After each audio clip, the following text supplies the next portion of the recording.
Hello my dear YouTuber friends, and I hope you're all keeping well. Welcome to this new video. In this video I want to address the ridiculousness of certain PC simmers, their viewpoint towards Xbox simmers. Listen, I'm a Series S owner. I got the Series S just before Flight Simulator came out, and I bought a dedicated controller for it, and I've actually paid for a few add-ons for it. I've got some investment. When I see some of these comments, it grates me as well. So I want to try and put an end to that nonsense. I don't think it's ever going to end. And I'll give you my thoughts on this later in this video. I've asked a few Xbox simmers, dedicated Xbox simmers, to share their own experiences and thoughts on this matter. And I've done that just to try and give a different perspective for PC simmers who have never even tried the Xbox for flight simming, to give them a different perspective on this matter. That's my hope and aim with this video. And at the end, at the later part of this video, I'll give you my own thoughts on this matter and conclude. Let's put all this nonsense behind us, shall we, people? Let's not dilly-dally. Let's get on with the video.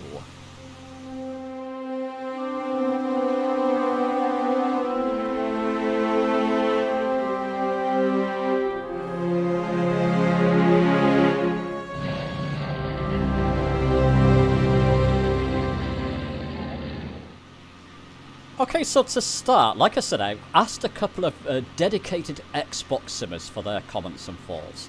So let's go with Tango. Now, Tango Theo is often in our group flights. He owns a Series X. He's in many different group flights. He owns a Velocity 1 flight stick as well, I believe, and lots of different add-ons. Let's just put some of his comments on screen there. Now, I'm not going to read this verbatim, but I'll just highlight the most prevalent points there. So the pros for his Series X said it never stutters, runs very smooth, and that's what I've heard from the Series X as well. Good resolutions. I mean, you can run Flight Sim on the Series X at 4K, and that's similar. It's a similar performance to a high-end PC. And another pro there. The price with all. So with his controllers, with his TV itself, which doesn't sound cheap, with his Series X and headphones and goodness knows what, €1,700. And that is equivalent to a PC that will run it at similar performance.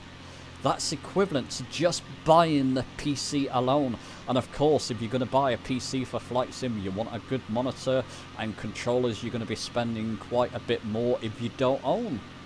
So good points there, Tango. The downside, of course, you don't have VR.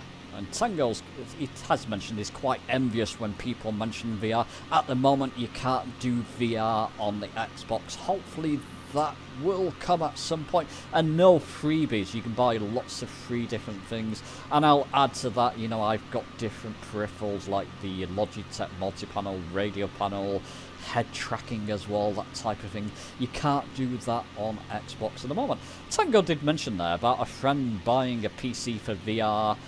No, his friend prefers a flat screen. His PC's broken, so he went back to the Xbox and flies it, and he seems quite happy. So there's a good story. Thanks for sharing that, Tango. And to conclude, so if you don't want to tinker with PCs, and that's a good point there, Tango. We've had a few people in our Discord and even in the comments who are having trouble configuring their PCs for Flight Sim. The Series X is the choice. The Xbox is the choice to make. Plug it in, download Flight Sim, and away you go. It really is that simple on Xbox. You don't need to tinker to get Flight Sim running well. And he did say there, his daughter said, PCs are not meant for gaming. You might get a couple of people arguing that point, Tango, but I get the point there. They're not meant just for gaming, PCs, but consoles are. And Tango also mentioned there's no wars in his flight groups. People are understanding, thankfully, of the differences between PCs and Xbox.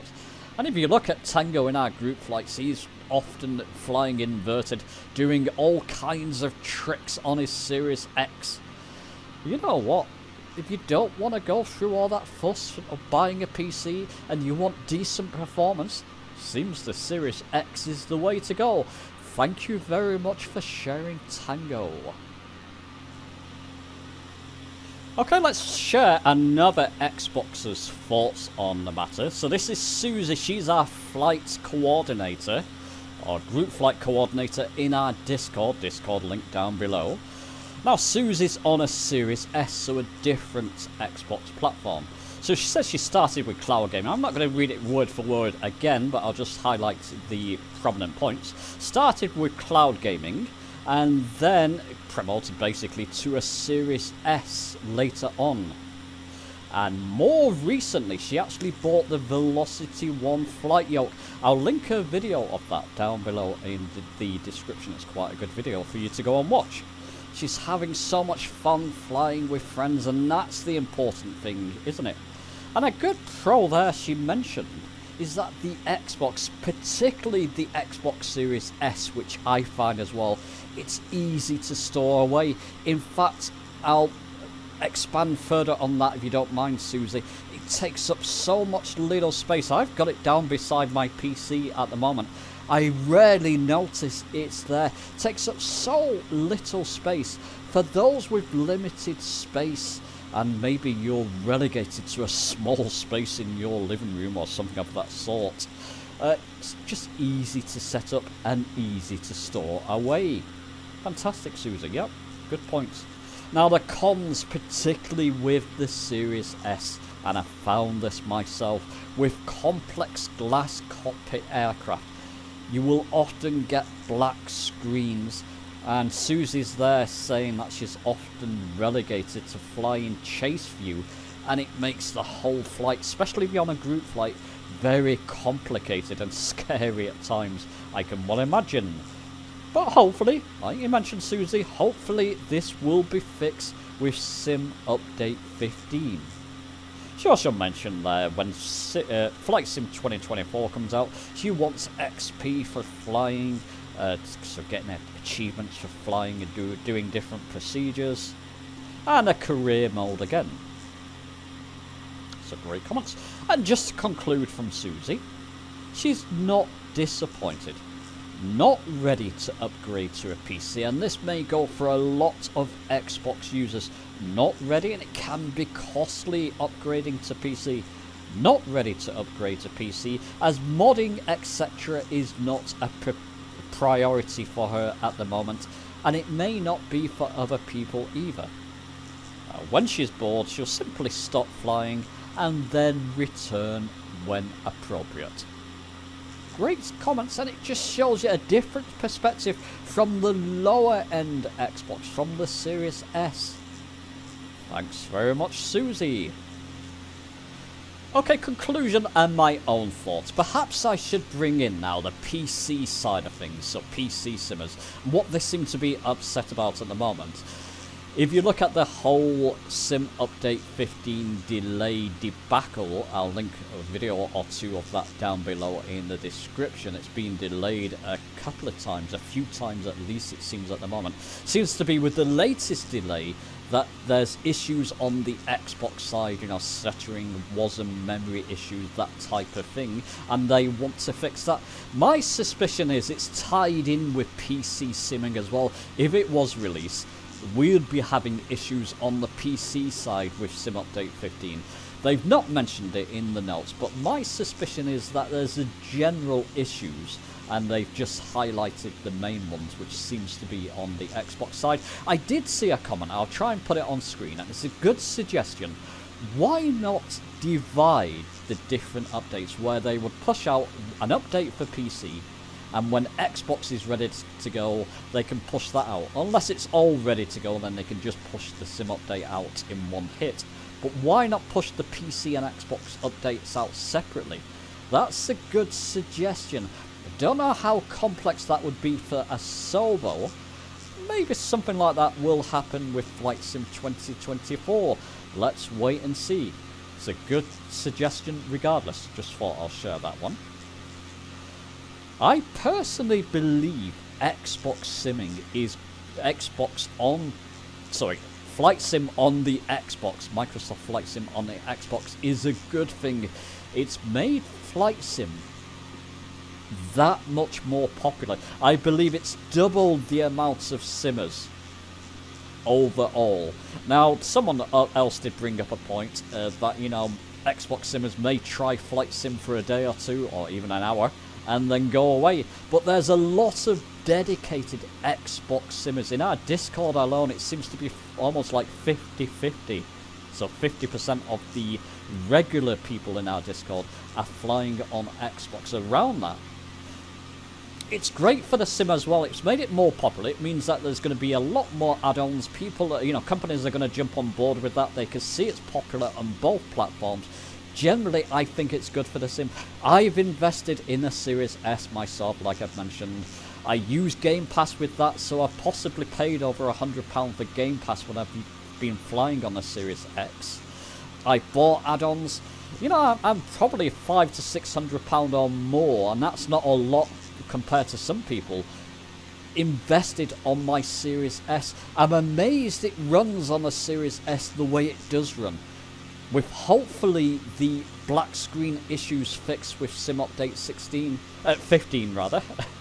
Getting ahead of myself. With hopefully the issues fixed with Sim Update 15. It's a way to go. For those who can't afford a PC, I'm not interested in PC gaming or PCs whatsoever, and find that world complex. It's an ideal way to jump on and get on the flight simming bandwagon, shall we say. I believe it's a good thing. There's always been wars between PCs and consoles. It's always been that. I don't think it's ever going to end. I just don't like seeing it in the Microsoft Flight Sim, in the simming world generally, full stop. I understand people's frustrations. I don't like to see it. People choose to fly on Xbox. I think that's perfectly fine. If I wasn't a content creator and I didn't have much money and limited room, I'll probably just go with the Series S, probably the Series X, to be honest. Updates of that, upgrades of that at some point, if I was just flying and I didn't have a gaming PC. That's probably the way I would go. I hope the perspective I shared will give you all a different perspective on this matter. You know, leave people alone. I'll just share one more comment from my previous video there that someone mentioned there. You know, the whole thing, the whole venom from some PC simmers is just unacceptable, and I completely agree with that. Let's not see it anymore, please, people. Let's be considerate of Xbox simmers going forward. I understand people's thoughts and frustrations. There's bound to be comments shared of that down below. Let's just be polite and understanding of each other, hey? Well, I'm going to be hesitant on this next part. Do let me know your thoughts down below, but do be polite. Anything that's not polite, I'll probably just simply get rid of, to be honest. Be polite with each other, share your thoughts and comments down below, give the video a like if you've enjoyed it, subscribe for more, and I'll see you soon.